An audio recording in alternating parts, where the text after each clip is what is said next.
Bonsoir Alain Duhamel, merci d'être avec nous. Comme chaque soir, Sophia Chikirou, tous les lundis soirs, conseillère en communication politique proche de la France Insoumise. On l'a vu depuis le début de la discussion parlementaire des retraites en commission. La France Insoumise, Jean-Luc Mélenchon en tête, a présenté 19 000 amendements pour montrer son opposition. Est-ce que ça paye l'obstruction, Sophia Chikirou ? Très clairement, on le verra dans une semaine, mais a priori oui, puisque au bout de 8 jours de débat en commission spéciale sur les retraites, il reste encore 15 000 amendements à étudier. Donc en une semaine... D'ici mercredi, théoriquement. Voilà, exactement. Et donc on peut considérer que... D'abord, une chose, c'est que les Insoumis ont décidé d'user de leurs droits de parlementaires, c'est-à-dire de déposer des amendements sur les articles du projet de loi. Ils l'ont fait, ils sont 17 députés, et c'est leur droit, dans le cadre réglementaire. C'est pas antidémocratique, c'est dans le cadre réglementaire qu'ils font cela. Ils le font sciemment. Pourquoi ? Parce que ça permet de discuter point par point de ce projet de réforme, et c'est comme ça qu'il lève un certain nombre de sujets intéressants. Il y en a un qui était pas mal la semaine dernière. Un article de loi prévoyait de calculer la valeur du point sur un revenu minimum d'activité qui n'existe pas. Il n'est pas défini. Voilà, qui n'est pas défini. Donc les Insoumis l'ont levé. Ça a valu une suspension de séance de 5 heures parce que la majorité, les macronistes, n'avaient pas de réponse. Donc c'est un travail qui est quand même très utile que celui du travail parlementaire. Utile, Alain Duhamel ? Alors, en réalité... attendez. En réalité, il y a plusieurs objectifs avec cette obstruction. Il y a un premier objectif qui est, si possible, de retarder au maximum le vote de la loi et d'essayer de repousser le moment où ça aura lieu. Que ça ait lieu le plus tard possible, alors que le gouvernement voudrait que ce soit le plus tôt possible, et notamment avant le premier tour des municipales. Que le premier vote soit avant le premier tour des municipales, et les Insoumis font tout pour que ça n'ait pas lieu. Je pense que cet objectif-là, ils ont de bonnes chances de l'atteindre. Ça, c'est l'objectif apparent. Ensuite, il y a l'objectif réel. L'objectif réel, c'est de pousser à la faute le gouvernement, que voyant le temps perdu aux yeux du gouvernement, je ne dis pas perdu en soi, mais aux yeux du gouvernement, qu'à ce moment-là, le gouvernement utilise l'arsenal avec le 49-3, le vote bloqué, etc. Et qu'à ce moment-là, il puisse y avoir une grande campagne sur ce gouvernement n'est pas démocratique, les droits du Parlement sont bafoués, etc.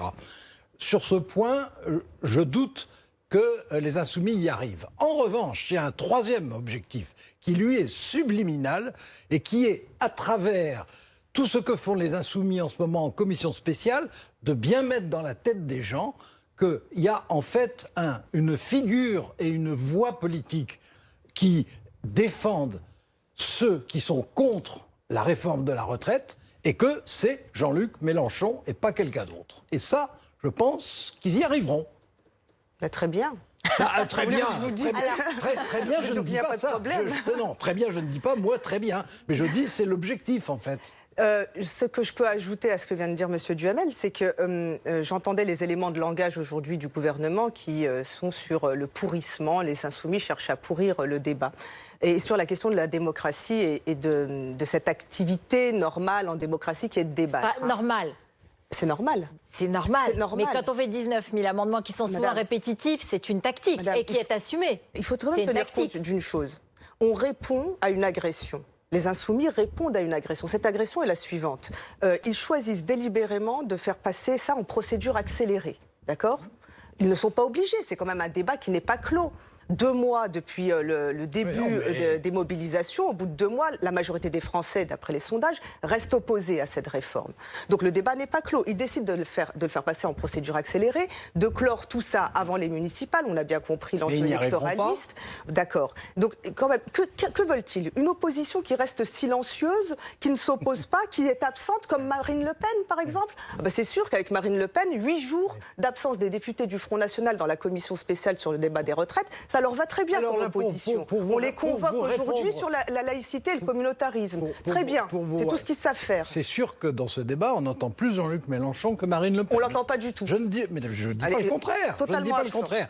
Mais en réalité, et du côté du gouvernement et du côté des Insoumis, on utilise au maximum le règlement de l'Assemblée tel qu'on peut l'employer. Sauf que les macronistes le changent au dernier moment, en réduisant le taux de parole. Les Insoumis utilisent le règlement qui leur permet effectivement de déposer des milliers d'amendements. Ils ont le droit Donc on ne peut pas dire le contraire.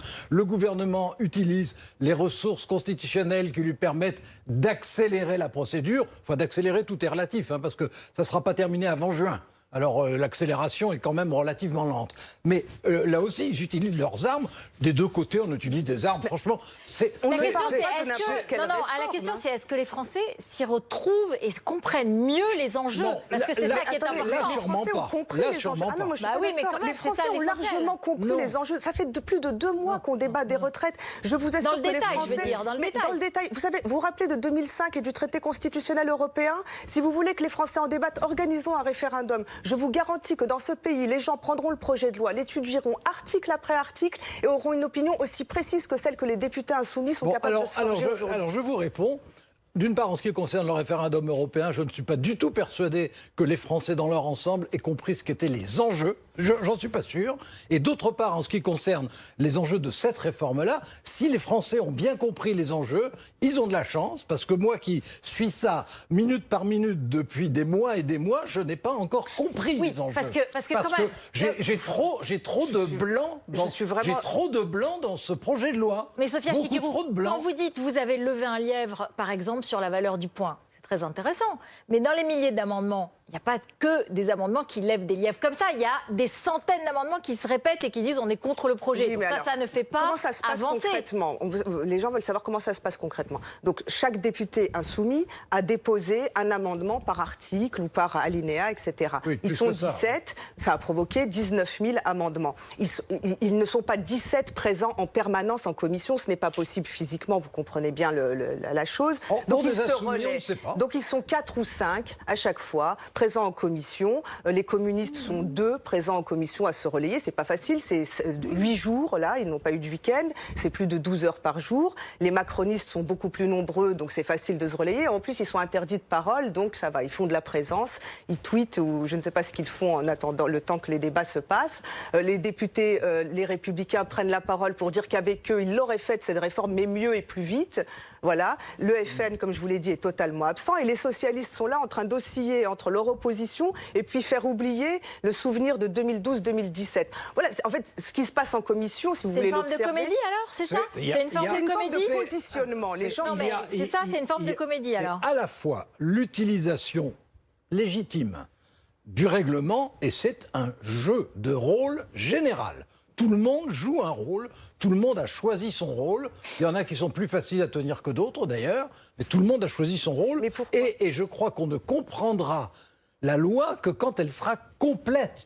Tant qu'il y aura ces énormes... Il ne fallait pas faire de débat. Mais non, si elle n'est pas complète, Alain Duhamel, on ne fait pas de débat. Mais Ruth, est-ce que je vous ai jamais dit dans un de ces débats du soir que je trouvais que le gouvernement s'y était bien pris? Non, mais d'accord. Donc il ne peut pas se plaindre d'obstruction s'il n'a pas un projet complet. Mais je ne vous dis pas qu'il ait raison de se plaindre. Je vous dis que chacun utilise ses armes. Mais s'il s'agit de dire que le pilotage de la préparation et de la discussion de cette loi a été mal fait, je le fais. Mais en plus, on ne peut pas se dire, on est en démocratie, on a une réforme qui va impliquer un changement mais monumental dans la vie de tous les Français, de tous. On va se dire, il faut que ça passe vite, il faut que ça dure le moins de temps possible, et puis on va voter une loi à trous sans savoir ce qu'on vote, et on verra après quand elle sera complète. À l'arrivée, aujourd'hui, c'est ce qu'ils demandent. Ils demandent que la loi soit votée à trous, qu'elle soit adoptée, et qu'elle sera complétée après le vote, après la validation. À l'arrivée, les trous seront quand même bien réduits, notamment sur ce que tous les Français veulent savoir, c'est-à-dire sur le plan financier. Les trous seront réduits avant le vote définitif, bien entendu. Et vous allez vous retrouver finalement avec une majorité qui... Elle est incroyable, l'attitude de la majorité macroniste. On a des députés qui sont entre le je m'en foutisme et le après nous le déluge. Oui, c'est-à-dire qu'on a l'impression qu'ils ne sont pas concernés par le sujet profond dont il est question. On a entendu un député macroniste dire « je me fiche de ce qu'il se dit en circonscription ». Mais enfin... On ne peut pas être à ce point déconnecté. Alain Duhamel, ce sont des choses vraies. Pour conclure. Si on voulait faire un bêtisier de tout ce qui a été dit dans chacune des formations sur cette loi, franchement, on y serait encore demain. Surtout avec les macronistes. Non, en règle générale. Bon, voilà qui clôt ce débat. De toute façon, on va voir. Et comme effectivement, il va recommencer en séance plénière avec le même nombre d'amendements. Et avec d'autres groupes qui vont suivre l'exemple des Insoumis. C'est reparti et ça sera reparti. Merci beaucoup à tous les deux. Attention, 20h45 ce soir sur BFM TV, la nouvelle enquête de la rédaction. Excellente, je vous le dis. Nicolas Sarkozy après le pouvoir. Comment on vit quand on est ancien président de la République? Une enquête de Benjamin Duhamel et Fabrice Babin.